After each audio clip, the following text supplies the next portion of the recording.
இந்த மாநாடு வந்து 7வது மாநில மாநாடு. இதற்கு முன்னது வந்து பார்த்திங்கன்னா 6 மாநாடு நடந்திருக்கு.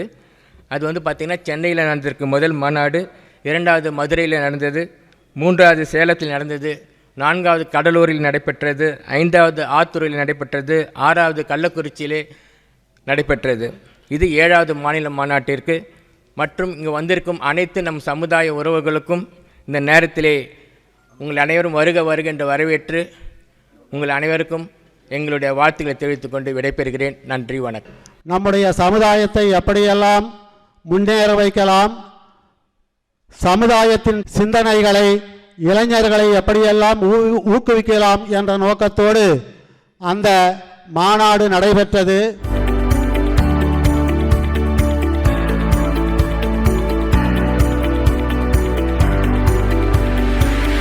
எங்களை போன்ற பேச்சாளர்களை எல்லாம் அழைத்து திராவிட கட்சிகளிலே அனைத்து கட்சிகளே மேடையை அலங்காரம் செய்வதை விட சமூகத்திற்காக நாங்கள் பேசுவதிலே பேரன்பு பாசம் எங்களுக்கு இருக்கிறது. Doctor, my service of the medical field in the more than 37 years of the medical scenario, more than our medical service, I was more happy in serving this Mudaliyar community for the past 2 years.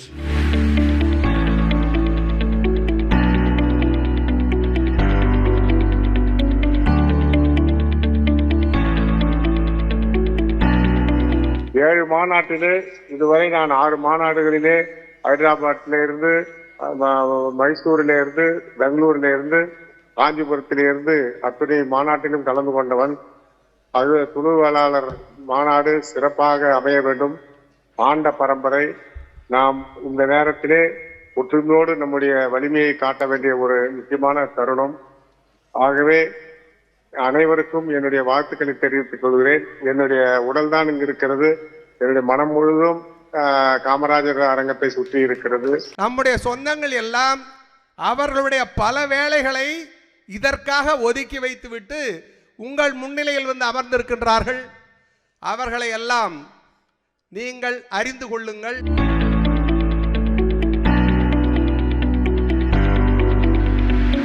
ஈடுபாடு அதிகமாக இருந்ததால் இங்கே college Sastha engineering college ஆரம்பித்த பிறகு கல்லூரிக்கு நம்ம சமுதாய மக்களுக்கு ஏதாவது செய்ய வேண்டும் என்று மனதில் நினைத்து கொண்டு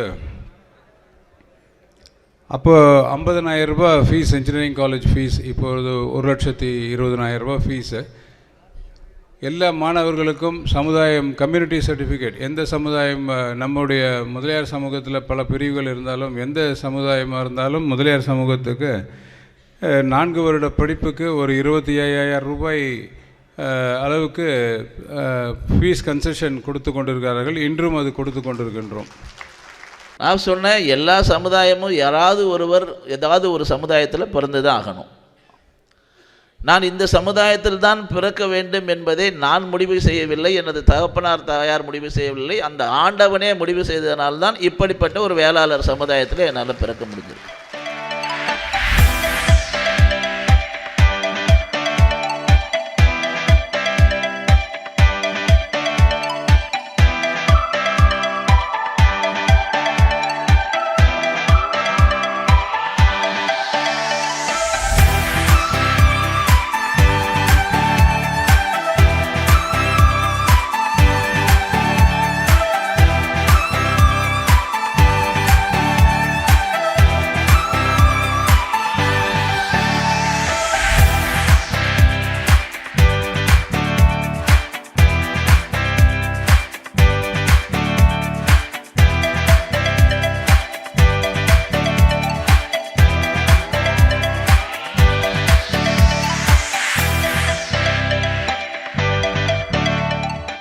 தமிழ்நாடு திருவள்ளுவர் சங்கத்தினுடைய 7வது மாநாடு இப்பொழுது இங்கே நடைபெற்று கொண்டிருக்கிறது.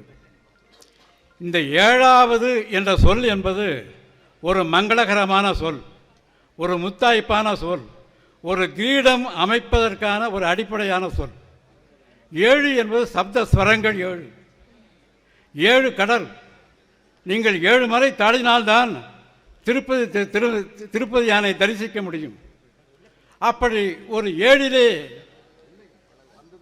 நீங்கள் மிகச்சிறந்த, நீங்கள் பௌத்த மதத்தை எடுத்துக்கொண்டாலும் இஸ்லாமியர்களை எடுத்துக்கொண்டாலும் கூட நீங்களெல்லாம் அவர்கள் ஹஜ்ஜுக்கு செல்லும்போது பார்ப்பீர்கள், அவர்களுடைய அந்த ஹஜ்ஜு பயணத்தை முடிக்கிற போது 7 சுற்றி சுற்றி வருவார்கள். ஆகவே அந்த 7 என்பது உலக அதிசயங்கள் 7.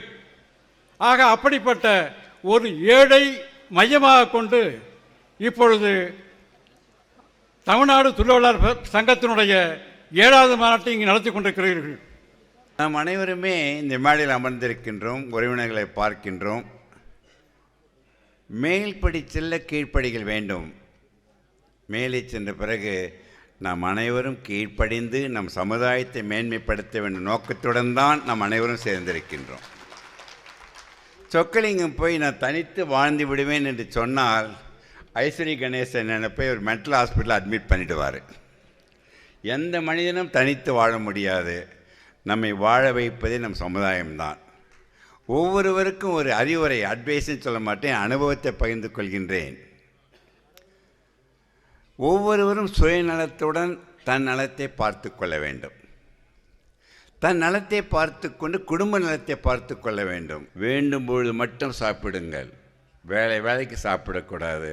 உடம்பிலும் பாரம் கூடாது, மனதிலும் பாரம் கூடாது என்று எல்லாவற்றையும் நீ கடைப்பிடித்து இங்கே இருக்கின்ற அனைவரும் என் உறவினர்களாக மட்டும்தான் வர வேண்டுமே தவிர என் நோயாளிகளாக 100 வருடம் வரை வரக்கூடாது என்று சொல்லி அனைவரிடமும் ஒரு விண்ணப்பம், ஒரு நிமிடம் எழுந்து நிற்க வேண்டும். அமர்விலிருந்து நிற்கும் பொழுது ஒரு புத்துணர்ச்சி வந்துருச்சா இல்லையா? நிற்க வைத்ததற்கு காரணம், இது அருமையாக நடத்தி செல்கின்ற என் சகோதரர் மாணவர் திருவதனம் அவரை சேர்ந்திருக்கின்ற அனைவருக்கு நாம் கைத்தட்டி மகிழ்ச்சியுடன் வாழ்த்தை தெரிவிக்க வேண்டும். இந்த கூட்டத்திற்கு இவ்வளவு திரளாக வந்திருக்கின்றீர்களே, அதற்கு நீங்களே ஒரு முறை கையை தட்டி மகிழ்ச்சியுடன் தெரிவித்துக் கொள்ளுங்கள். நம்முடைய முன்னோர்கள் உருவாக்கிய மரபையும் பண்பாட்டையும் நம்பிக்கையும் காக்கும் பொறுப்பு இன்று நம் தலைமுறையின் தோள்களில் இருக்கிறது. இது தேர்தல் நேரம். இந்த நேரத்தில் நம் சமுதாயத்தின் பலம், ஒற்றுமை, அறிவு மற்றும் வாக்குரிமை ஆகியவை மிகவும் முக்கியமானவை. நாம் எவ்வாறு ஒற்றுமையுடன் நிற்கிறோமோ அதுவே நம் சமுதாயத்தின் எதிர்காலத்தை தீர்மானிக்கும். நம் சமுதாயத்தின் வாக்குகள் வெறும் எண்ணிக்கை அல்ல, அது நம் சக்தி. அந்த சக்தியை நம் சமூகம் முன்னேற்றத்திற்காக பயன்படுத்த வேண்டிய நேரம் இது. நாம் ஒன்றிணைந்தால் யாராலும் நம்மை புறக்கணிக்க முடியாது.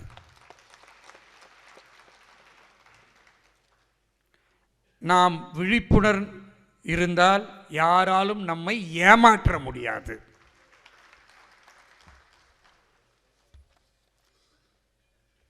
ஒற்றுமை இருந்தால் உயர்வு நிச்சயம். வருகிற 2031ஆம் ஆண்டு எழுதி வைத்து கொள்ளுங்கள், நம்முடைய இனத்தை சார்ந்தவர்கள் கிட்டத்தட்ட 50 பேர்களாவது சட்டசபையில் இருப்பார்கள். கிட்டத்தட்ட 1.5 கோடி பேர் நாம் இருக்கிறோம். தமிழ்நாட்டில் எடுத்துக்கொண்டால் 1.5 கோடி பேர். அனைத்து முதலியார்கள், பிள்ளைமார்கள், வேளாளர்கள், செங்குந்தர்கள் எல்லாரையும் சேர்த்தாக்கா 1.5 கோடி பேர் இருக்காங்க. அந்த 1.5 கோடி பேர் ஒன்று சேர்ந்தோம்னா நாம் யாரை சொல்கிறோமோ அவர்கள்தான் முதல்வர், நாம் யாரை சொல்கிறோமோ அவர்கள்தான் அமைச்சர்கள். அப்படி ஒரு நிலைமை தமிழ்நாட்டிற்கு நிச்சயமாக வர வேண்டும். அது கூடிய விரைவில் வரும் என்ற நம்பிக்கையோடு நாம் அதற்குண்டான ஆயத்த வேலையிலே இறங்க வேண்டும் என்று இந்த நேரத்திலே கேட்டுக்கொண்டு, எனக்கு இந்த வாய்ப்பை அளித்த உங்கள் அத்துணை பேருக்கும் என்னுடைய மனமார்ந்த நன்றியை தெரிவித்துக் கொண்டு விடைபெறுகிறேன். நன்றி, வணக்கம். நாம் அனைவரும் யோசிக்க வேண்டியது நமது சமுதாயம் எங்கே இருக்கிறது, அதுக்கு நான் யார், நாம் யார், நம் சமுதாய மக்கள் யார், நம் முன்னோர்கள் யார், நமக்கு அடுத்து வரும் பிறகு வரும் மக்கள் எப்படி இருக்க வேண்டும் என்று தான் நாம் யோசிக்க வேண்டும். நாம் அனைவரும் இங்கே இருப்பது சமுதாய உணர்வு. நம்ம அனைவருடைய நோக்கம் சமுதாயம் முன்னேற வேண்டும். அதாவது அமெரிக்க தொழிலதிபர் சொல்லியிருக்கிறார், if there is someone sitting under the shade of a tree, it is because someone planted the tree 25 years ago. அதாவது ஒருத்தர் ஒரு நிழலில் உட்காந்து சந்தோஷமாக இருக்கிறார்னா அந்த மரத்தை நாட்டியவன் 25 வருஷம் முன்ன அந்த மனுஷன் அவர் தான் காரணம். அதாவது நாம் என்ன நல்லது செய்கிறோமோ அதனுடைய விளைவு நமக்கு தெரியாது, அதனுடைய விளைவு அடுத்த தலைமுறைக்கு தான் தெரியணும். அதனால் பல விஷயத்தில் நமக்கு என்ன வரும்னு நினச்சி செய்யாதீங்க. இது நம்ம நாட்டுக்கு நல்லது, நம்ம சமுதாயத்துக்கு நல்லது, நம்ம குடும்பத்துக்கு நல்லதுன்னு யோசித்து செய்யணும். இதுதான் நாம் அனைவரும் யோசித்து செய்ய வேண்டும். இன்றைக்கு நம்ம செய்து நாளைக்கு நம்ம என்ன வரோம்னு சொன்னாக்கா நம்ம என்றைக்கும் எதுவும் அச்சீவ் பண்ண முடியாது. மாநாட்டு தீர்மானத்தை வாசிக்கிறேன். தீர்மானம் 1.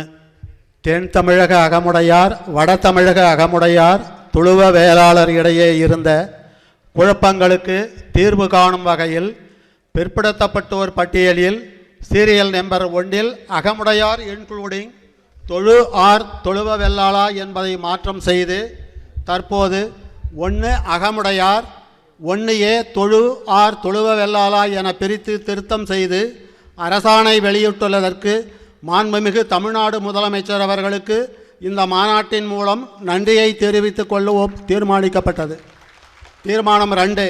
தமிழ்நாட்டில் சாதிவாரி கணக்கெடுப்பு நடைபெறும் போது பிற்படுத்தப்பட்டோர் பட்டியலில் துளுவ வேளாளர் உள்பட பல்வேறு வேளாளர் சமுதாயத்தை வேளாளர் என்ற ஒரே பெயரில் பதிவு செய்ய வேண்டுமென இம்மாநாட்டின் மூலம் கேட்டுக்கொள்வதென தீர்மானிக்கப்பட்டது. தீர்மானம் 3. நீதி கட்சியின் நிறுவனர், திராவிட இயக்கத்தின் தந்தை, சமூக நீதி காவலர் டாக்டர் சி. நடேச முதலியார் அவர்களுக்கு சென்னை மாநகரில் முழு உருவ சிலையும் மணிமண்டபமும் நிறுவுவதற்கு ஆவண செய்ய வேண்டுமென இந்த மாநாட்டின் மூலம் கேட்டுக்கொள்வதென தீர்மானிக்கப்பட்டது. தீர்மானம் 4. நாமக்கல் கவிஞர் ராமலிங்கம் பிள்ளை அவர்களின் முழு உருவ சிலையை தலைமை செயலகத்தில் வைப்பதற்கு ஆவண செய்து உதவுமாறு இம்மாநாட்டின் மூலம் கேட்டுக்கொள்வதென தீர்மானிக்கப்பட்டது.